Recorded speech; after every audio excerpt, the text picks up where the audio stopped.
the ATM card. Where is it? Let me take care of it, Scott responded, his voice composed yet exuding an air of authority. Lying on the hospital bed, I was fighting cancer, and the treatments had left me weak and exhausted. I felt nervous as he received the card, his face betraying a faint, triumphant smile. Now that he had my ATM card, his expression suggested he might be planning something on his own. To give you an idea, that account has $800,000. Carefully handle things. I advised him, attempting to put my faith in him as my spouse. I had a strategy in place, but I was also hoping he would be supportive. In spite of the danger, I had deliberated and chosen to trust him. Upon leaving the hospital, I returned home to gather a few items. Surprisingly, though, I discovered a divorce petition resting on the table. My worst fears were confirmed, and my heart plummeted. The ATM card and all of our joint creations were stolen by Scott. Nonetheless, I refused to let myself feel defeated and instead viewed this as the catalyst for my personal strategy to resist. I am Shirley, a woman in her 50s, and this is my narrative. I believed I had a great husband in Scott when we initially got married. He gave out an accommodating vibe. Our marriage went off without a hitch for the first 3 months, but then everything started to change. His actual character started to emerge. Scott gave the impression that he thought a wife should prioritize her spouse above all else. This demeanor gradually exposed a shadowy aspect of his character. Using his words as weapons, he became demanding and aggressive. A wife should always listen to her husband, was his favorite saying. He would become angry and accusatory whenever I deviated from his strict instructions, and he would make me feel like a failure as a result. When it came to domestic duties, he had quite particular requirements. Ignoring my exhaustion and busy schedule, he insisted that I wash his clothes separately and clean his room before attending to any other part of the home. He began to demand even meals. A wife's job is to make what her husband wants, he'd remark, but there were occasions when he'd sneak out of the house without warning me that he wasn't in the mood to eat the food I'd prepared. His actions left me feeling both irritated and worn out. I felt like I had to tread carefully at all times, attempting to win him over, but I was never really successful. Our relationship would become more strained at home with every error I committed. It was wearing me down to live this way. I became lightheaded and passed out one day while trying to finish all of the things he insisted on. I stumbled and made a ruckus that frightened our next-door neighbor. After they contacted the building management, he came to see how I was doing and promptly dialed for an ambulance. It wasn't until I woke up in the hospital that I realized how stressed and exhausted I had been. There and then, I realized it was up to me to be the boss. They admitted me for testing the moment I stepped foot in the hospital. My initial optimism that they wouldn't uncover anything major soon dwindled. It was a devastating blow when the doctors told me I had cancer. I knew I was in a horrible condition, but I couldn't put my finger on whether it was stress-related. I needed a nurse to help me stand up and sit down because I was so lightheaded. I attempted to phone my parents after the doctor advised me to do so. The problem is that my mom died a few years ago, and my dad is now staying with my brother and his wife, which is 5 hours distant by plane. They couldn't possibly arrive fast. I opted to contact my husband, Scott, since I felt completely powerless. No one ever got back to me after I left a message. My guess is that he may not see it immediately, as he had apparently disabled alerts for texts sent by me. Despite the fact that I was in need of a change of clothes and some toiletries, I decided against attempting to retrieve them on my own after the doctor warned me against it. Scott said, "I'll come to the hospital tomorrow," in a quick message that he sent to me hours after the fact. Hold on a second. I was concerned that he wouldn't even take my belongings with him after reading his emotionless message. Scott still hadn't responded to my repeated requests that day to fetch my possessions. Since I was hospitalized without any personal belongings, my need was immediate. Finally, after what felt like an eternity of waiting, he received my messages and responded with the surprising words, "Shut up and be quiet." His response was so hurtful, especially knowing I was hospitalized and dealing with a cancer diagnosis. I felt disappointed, but I shouldn't have been surprised. Scott had never shown much care, but part of me still held on to a little hope. The first day in the hospital was rough, made worse by Scott's lack of support. The nurses saw my distress and tried to comfort me, but their kindness only made me feel worse, like a reminder of what was missing in my marriage. The next day, around noon, Scott finally showed up. He looked at me and said casually, "You look healthier than I thought. I expected you to be more frail." His comment hurt, and I couldn't hold back my anger. "Just put down the bags and leave," I told him, trying to stay calm. Scott looked confused. "What bags?" he asked, as if he had no idea what I was talking about. My frustration grew. He hadn't even brought my things after I'd clearly told him I needed them. I glared at him, unable to hide my anger. He noticed my look and snapped, "What's that look for?" His indifference was pushing me to my limit, but I took a deep breath and tried to stay composed. "If you didn't bring my things, why are you here?" I asked, feeling a mix of sadness and frustration. Scott responded to my angry question with a casual, "I had another errand." "Another errand? What was so important?"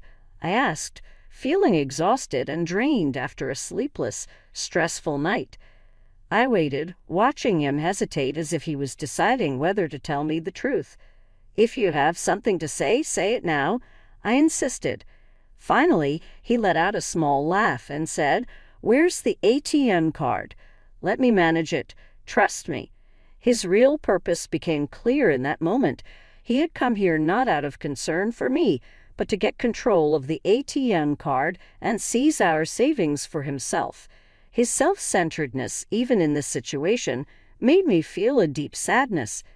Yet Scott stood there, smiling as if nothing was wrong. Unable to bear his behavior any longer, I made a decision. "There's $800,000 in that account." I told him firmly, "Take care of it." Scott's eyes lit up with surprise and greed.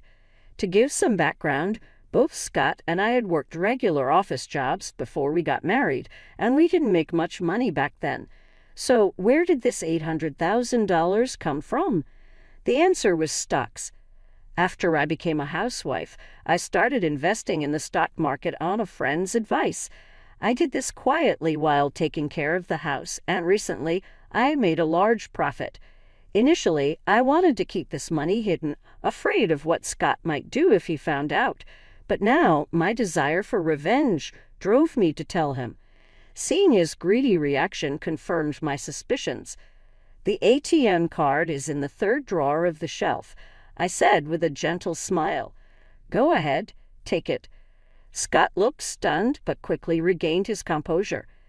"Understood," he replied with enthusiasm. It was clear he thought he was winning, not realizing he was stepping right into my trap. "I'll leave everything to you," I said as he left the room, clearly excited to get his hands on the money. What he didn't know was that withdrawing such a large sum would take time. The banks were closed that day for a holiday, and Scott had work the next morning, which meant he couldn't access the money right away. This gave me the perfect opportunity to carry out my plan. I spoke with my doctor and got permission to leave the hospital briefly. Tomorrow would be the day I set my revenge in motion. I could barely wait. The next day I went home under the excuse of picking up some belongings, but my real reason was to check on something else. As I entered the living room, I noticed 3 papers lying on the table, a divorce application and a hastily written letter. The letter read, "Sorry for the rush, but let's get divorced. Please sign and submit the divorce papers."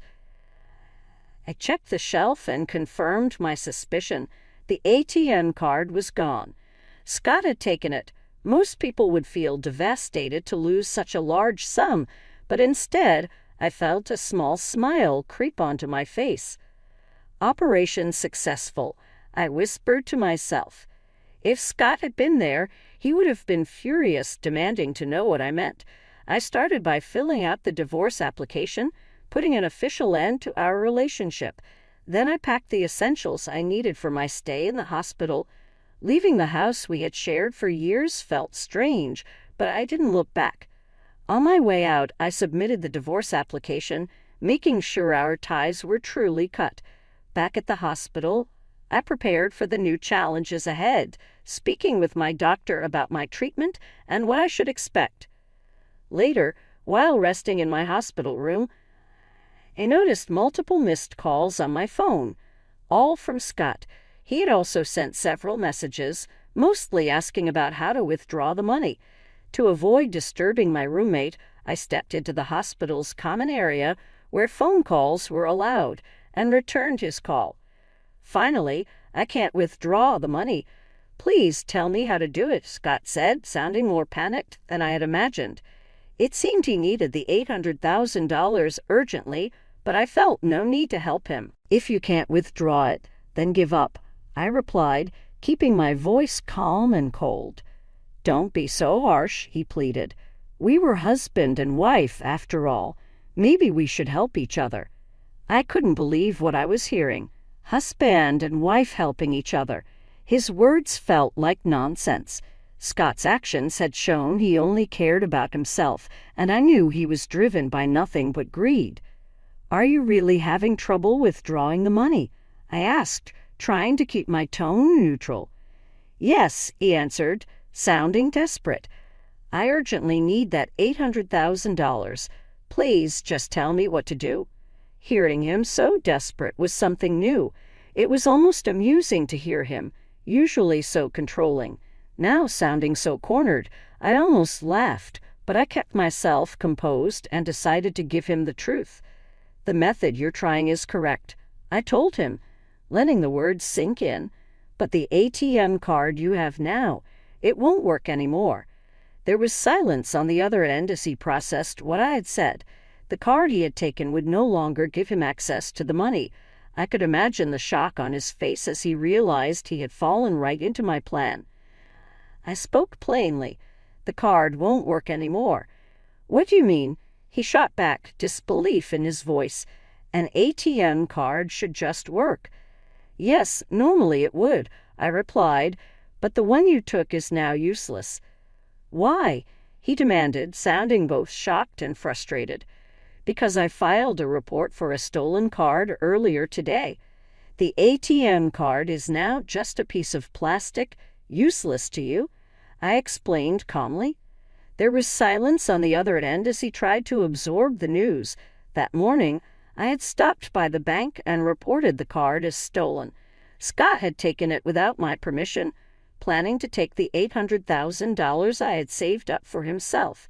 His actions were clear, theft, and I had every right to protect my money. Now the card he had was blocked, and he could no longer access any of those funds. On top of that, I had already submitted the divorce papers, ending any claim he might have thought he had as my husband. How does it feel to be outsmarted by the woman you always looked down on? I couldn't help add with a sense of satisfaction. I don't know what you needed the $800,000 for, but I'm not about to hand over that money under these circumstances. An edge of desperation filled his voice. I need that money right now. Please, I'll do anything. Just give me the money. His urgency was almost overwhelming, and I felt a sense of curiosity. What had he done that made him so desperate for such a large sum? Why do you suddenly need $800,000? What's going on? I asked, waiting for his answer. After a long pause, Scott started explaining. 3 days ago, when he learned about the $800,000, he impulsively quit his job, expecting that he would have access to my savings. He started spending recklessly, even gambling, and quickly ran up a debt of $600,000. Now the lenders were demanding that he repay the debt within a week, or there would be severe consequences. He had assumed he could solve everything with my ATM card, convinced the money was already his. Scott went on, telling me how he had been living lavishly, assuming that once he had the card, he'd be set for life. But when he tried to withdraw the money, he realized the card was blocked. Now, without access to the $800,000, he was in deep trouble. My future is in ruins without that money, Scott admitted, his voice full of desperation. He had abandoned the divorce papers he once left on the table and shamelessly reached out to me for help, hoping I'd feel sorry for him. But after everything he had done, I felt no pity for him. Scott's voice shook with fear. "I don't know what will happen if this continues," he said, sounding truly panicked. It was clear he wasn't lying. His reckless actions had finally caught up with him. He had gone wild, spending $600,000 in just a few days, blinded by the thought of easy money. I sighed deeply. The old me, the one who had once put up with his terrible behavior and tried to keep the peace, might have felt sorry for him and helped. But I was different now. The love I once felt for Scott was long gone, replaced with a sense of indifference. No matter how much he begged, I felt no pity. If anything, I felt a faint amusement that he thought I'd care enough to bail him out. But Scott kept pleading. "Please, you're the only one I have left," he begged. His constant appeals grated on my nerves. I wanted to free myself from this burden and focus on my recovery. This mess was entirely his doing, and I had no reason to help. If you had shown even a bit of concern for me as a husband and brought me my things when I asked, maybe I would have considered sharing some of the $800,000 with you, I told him. But you didn't. You only thought about yourself. I kept my tone firm. "I'm sorry, but I have no intention of giving you the $800,000 or helping you out of this mess. It's your responsibility to deal with the consequences." Scott's desperation grew. "Don't be so cruel. We were married, after all.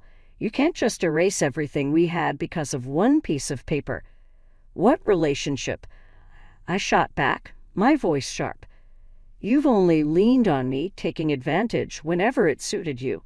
Now you're trying to manipulate me to get what you want.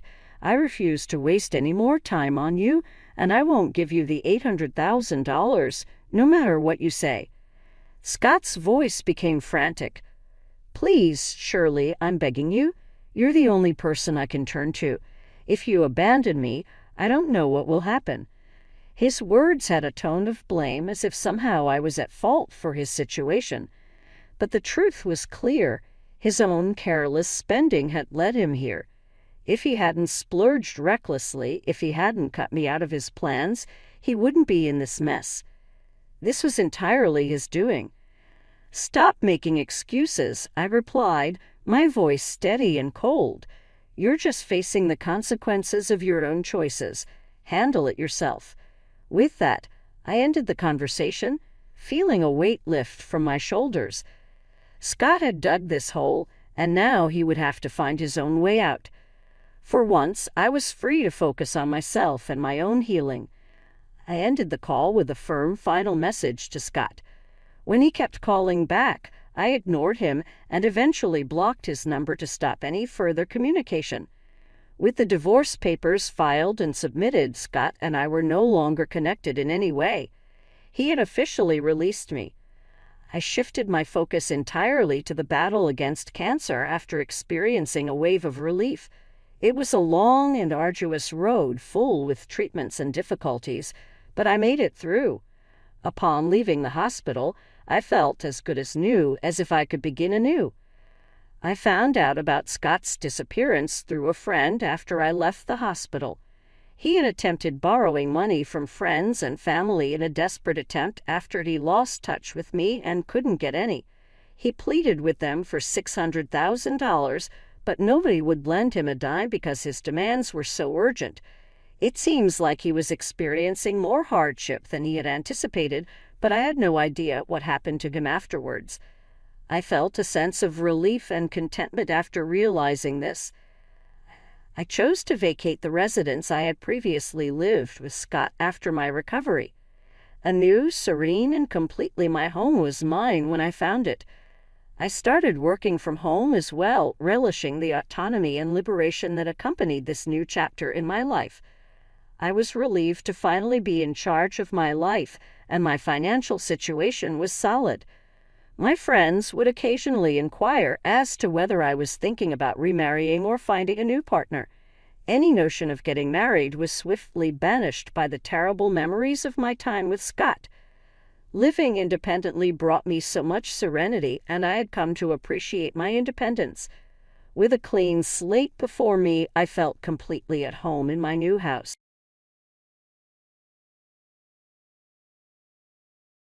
Hi, I'm Lisa.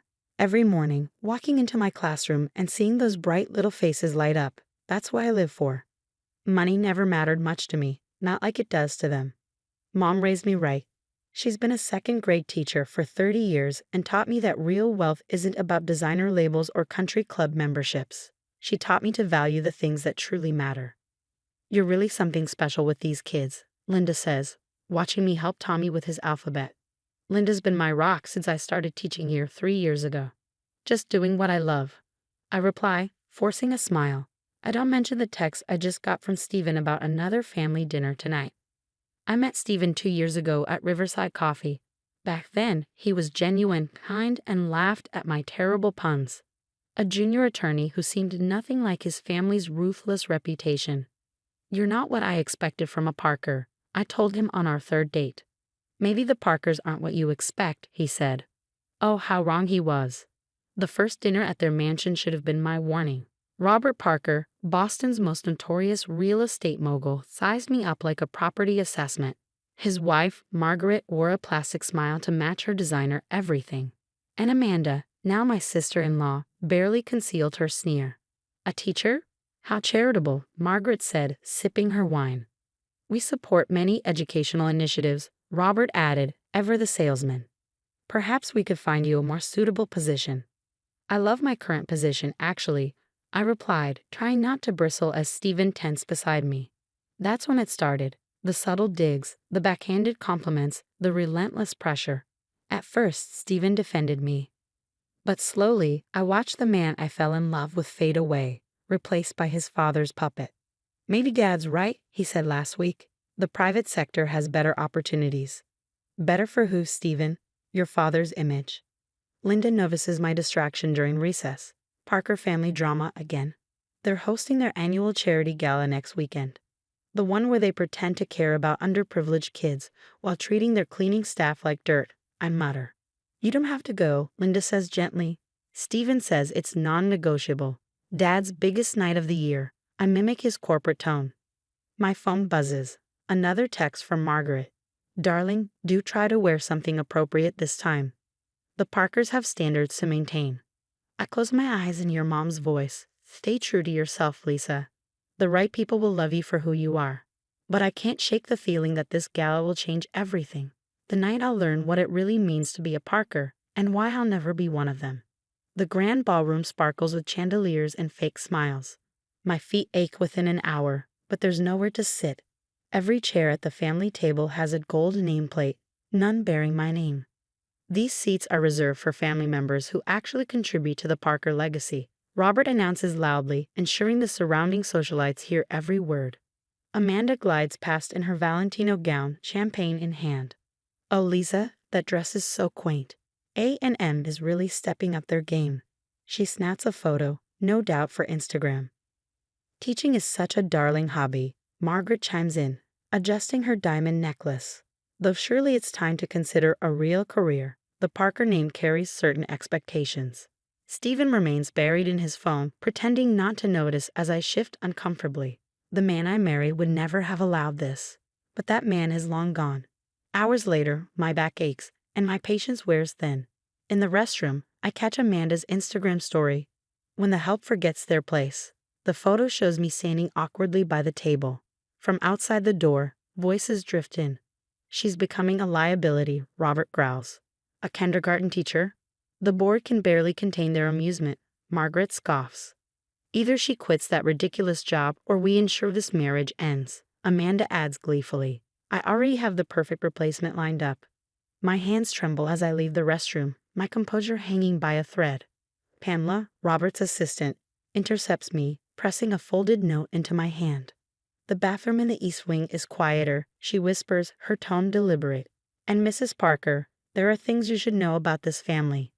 Things that might interest you. I wait until I'm alone to read the note.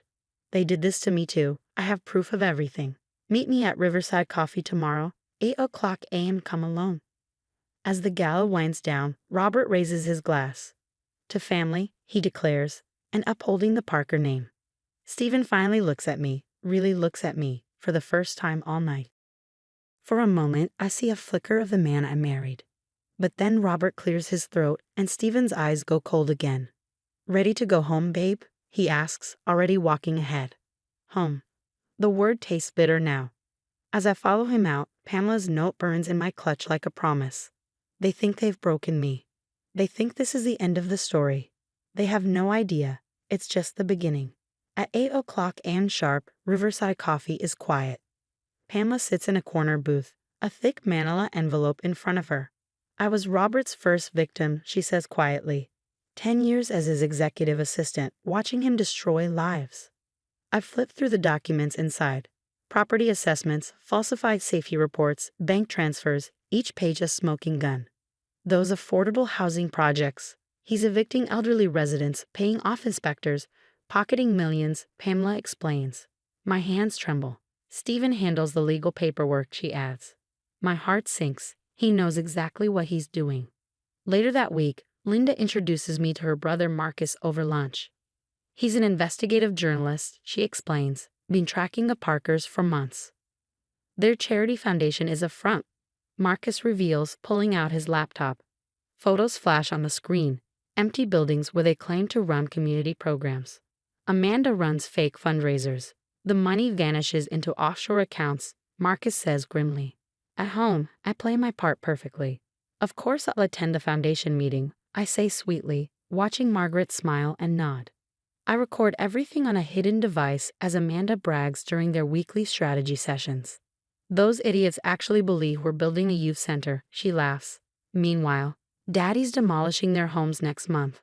I start visiting tenants. Mrs. Rodriguez, 72, shows me her cating ceiling. They ignore our calls, she says. My grandchildren can't breathe from the mold. Pamela helps connect me to former staff. One housekeeper, Maria, shares her story. Mrs. Parker blackmails society wives. Photos, addiction secrets. She uses them to climb the social ladder. Another woman confesses, hands trembling. She threatened to expose my daughter's rehab stay unless I handed her the country club presidency. Night after night, I document everything. Photos of building violations, recordings of Parker family meetings, screenshots of Amanda's drunk texts boasting about embezzlement. The foundation audit is next week. Stephen mentions casually over dinner. Dad needs you to sign some paperwork. I sign with a smile, then make copies. Every document shows systematic fraud. Stephen's signature is on everything. Pamela sends me more damning evidence. Security footage of Robert threatening tenants, Margaret's blackmail targets coming forward, Amanda's schemes unraveling. One more week, I tell Linda during recess. I need proof of the Highland Project demolition plans. That night, I overhear Stephen on the phone. Don't worry, Dad. The permits are backdated. No one will know about the asbestos. Lisa suspects nothing. I think about Tommy's grandmother living in Highland apartments, about Mrs. Rodriguez's grandchildren, about every life they've crushed beneath their designer shoes. My phone buzzes. Marcus texts, story breaks next week. You sure about this? I glance at Stephen sleeping soundly beside me, the man who let me stand for 6 hours, who helps his father destroy lives, who chose power over love. Another text from Pamela, final board meeting tomorrow. They're all signing the Highland demolition papers. I close my eyes and hear my mom's voice. Stand up for what's right. One person can make a difference. It's time, I text back. Release everything tomorrow. The Parker family's private jet is still on a tarmac when Marcus's exposé detonates across every Boston news outlet. As they sip champagne, heading to Aspen, their empire crumbles beneath headlines like, Real estate mogul Robert Parker's empire built on suffering. Tenants hospitalized due to negligent conditions. Falsified safety reports and systematic exploitation uncovered. The words flash on every screen in the airport terminal where I sit, watching their plane disappear. My phone erupts with messages. Amanda, you backstabbing girl. Margaret, darling, there must be some misunderstanding. 5 years have passed since the Parker empire crumbled, and the echoes of justice continue to resonate. Pamela's message came like a victory bell. Housing Authority just froze all Parker properties. FBI is involved. Mrs. Rodriguez, once silenced by fear, became the voice of resilience at the press conference, standing tall as she declared, "They poisoned our children with asbestos while hosting charity galas." The evidence was undeniable. Amanda's charity scam exposed millions funneled into offshore accounts. Robert's threats against tenants, caught on security footage, aired on every news channel. Margaret's blackmail victims stepped forward, dismantling her social reign. Stephen's disbarment hearing became a media spectacle. His plea, "I was following orders," was met with swift justice, permanent disbarment. "You ruined us," Stephen's final text read. I responded, "Finally, no, Stephen. You chose your family. I chose justice." Now the old Highland apartments are unrecognizable. My after-school program, Phoenix Rising, has transformed the space into a haven for children and families. Mrs. Rodriguez's granddaughter teaches art here, inspiring the next generation. Amanda cornered me outside a Target once, her designer bags replaced by a worn uniform. "Please," she begged. "Dad's declaring bankruptcy. Stephen can't even get hired as a paralegal." Mom's had 2 breakdowns. I remembered her mocking my H&M dress once.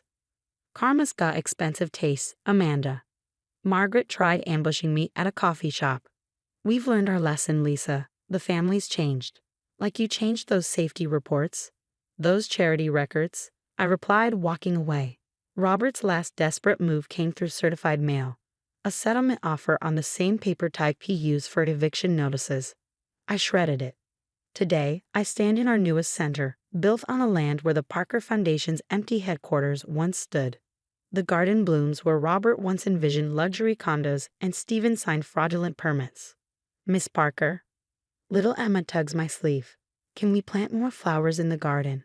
"Of course, sweetie," I say, smiling. Beauty grows best in places where darkness used to live. Pamela now runs our tenant advocacy department. Marcus's Pulitzer sits beside a photo of our first graduating class. The children who once lived in fear now thrive, their laughter filling the halls where greed once cast its shadow. My phone buzzes, a Parker number.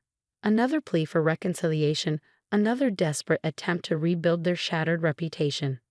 I delete it. Some say revenge is best served cold. I say it's best served with justice, hope, and real change. They tried to break a kindergarten teacher. Instead, they taught me the most valuable lesson. Sometimes the smallest classroom sparks the biggest impact. And I'm still teaching, just not the lessons they expected. What would you do if you discovered your partner actively participating in schemes that destroyed innocent families? Would you expose them immediately or gather evidence methodically, like Lisa did? Share your thoughts in the comments below.